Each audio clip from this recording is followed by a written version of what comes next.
So next we'll look at the detail line. So back in the detail panel, we have detail line. So this is where we can draw detail lines. So it's just basic lines. This can only be used in the 2D view. If you wanted to draw something in a 3D view, you'd have to use what's called a model line. So when drawing a model line, we have the same draw panel.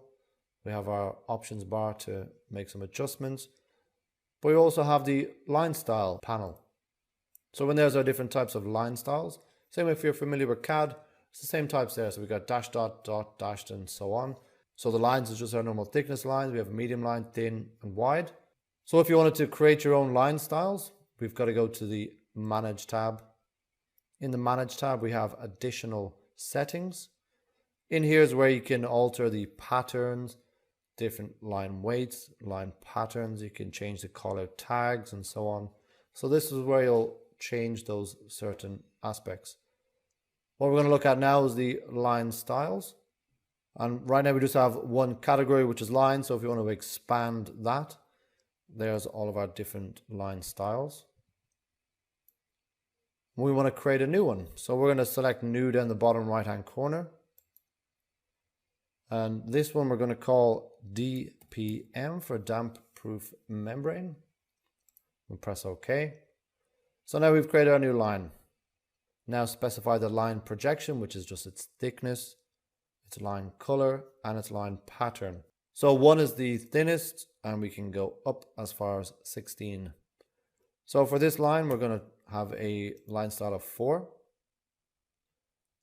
The color itself, it'll bring up just the index color. Again, if you're familiar with CAD, it's the same setup. There we can just select red. And next is the line pattern. So again, select solid, hit the arrow. There's our different types of line patterns. So the one we want to use is the dash. So we've got a new line style. We have DPM, line projection of 4, line color red, line pattern dash. Press apply, press OK. So then we go back to our contextual tab where we've started to draw our line. We can now go to the line styles, and there is our DPM. So I'm going to draw mine in just above the lintel.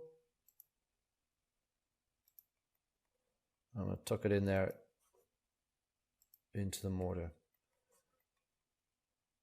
So it's the same thickness as all of the other lines. The reason being is because our thin lines is turned on. So if we turn thin lines off, so I think it's best to always leave thin lines turned on just so you can see everything a bit more clearly.